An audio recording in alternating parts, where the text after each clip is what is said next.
An Electric Start to 2026. Hot Property by Aaron McDonald. It's been an electric start across the Manningham and Nillumbik property markets, or at least early inquiries suggest so. After Christmas lunches, beach escapes and pretending we'd all switched off, the big question for agents was simple. Take January off or come out swinging? There was no right or wrong answer.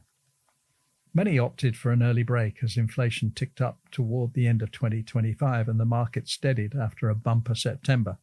But the early signs in 2026 are already clear. Quality homes are attracting serious attention. We're seeing it on the ground. A competitor's listing on Harris Gully Road, Warrandyte, has reportedly seen inspection numbers pushing 50 groups on a Saturday. Whether that's conservative pricing or the buy of the year remains to be seen. Another Warrandyte property listing in Mullins Road welcomed around 20 groups on the very first Saturday of the year. So what does this mean? Around the grounds. What property searchers tell us. While many expect the property market to slow over the school holidays and Christmas, the data says something very different. Australians are still obsessing over property online, even when they're meant to be off. In fact, realestate.com.au recorded about 2.5 million unique visits per day over the summer break, dwarfing competitors and showing that interest doesn't hibernate with the holidays. And it's not just casual browsing. Keyword data from the site reveals that searches for lifestyle-linked features like swimming pool, outdoor area, and balcony are among the highest-ranked property searches, proof that even in December and January, buyers are actively filtering for the homes they want to see. Put simply, buyers aren't pausing for holidays. They're dreaming, planning, and searching. And that digital demand often translates straight to open home traffic and serious inquiries once properties hit the market. What's hot? Buyers aren't just looking at floor plans. They're imagining moments. Backyard cricket, Marco Polo echoing in the pool, and the unmistakable smell of the grill rolling across the yard.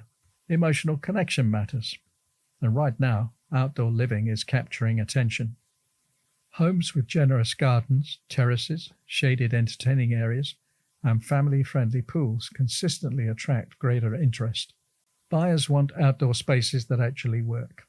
Somewhere kids can roam and play while adults relax, entertain, and keep an eye on the action.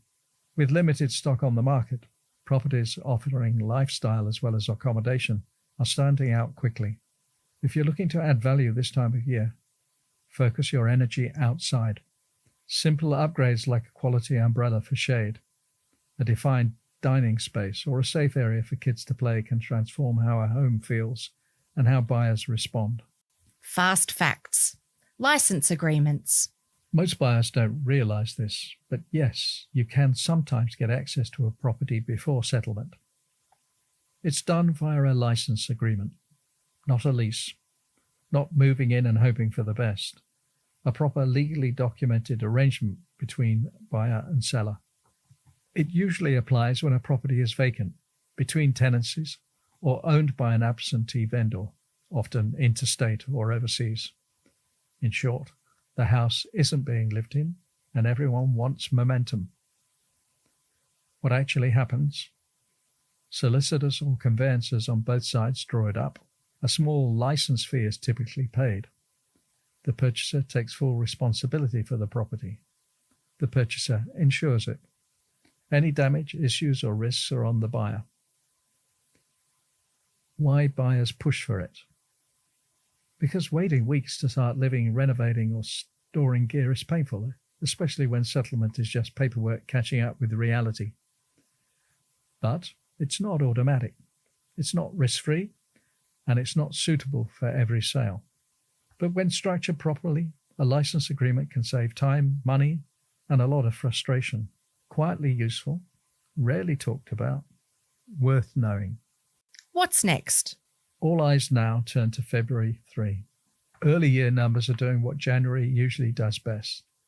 Low stock, strong buyer attendance, solid inquiry. Open homes are busy, buyers are engaged, and the mood is noticeably more decisive than late 2025. But let's be clear, the market doesn't run on optimism alone. The real driving force is still affordability and the cash rate. The upcoming RBA meeting is the first proper circuit breaker of the year, and while anything is possible, a rate hold feels most likely. We've already seen a cut less than 6 months ago.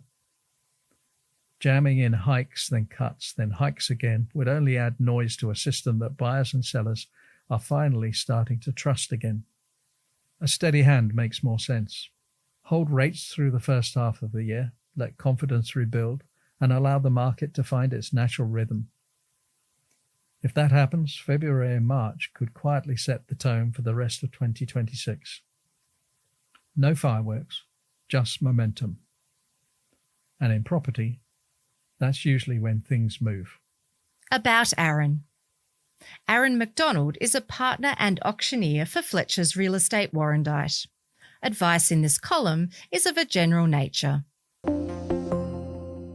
This story was read by Rebecca Rose and Adrian Rice.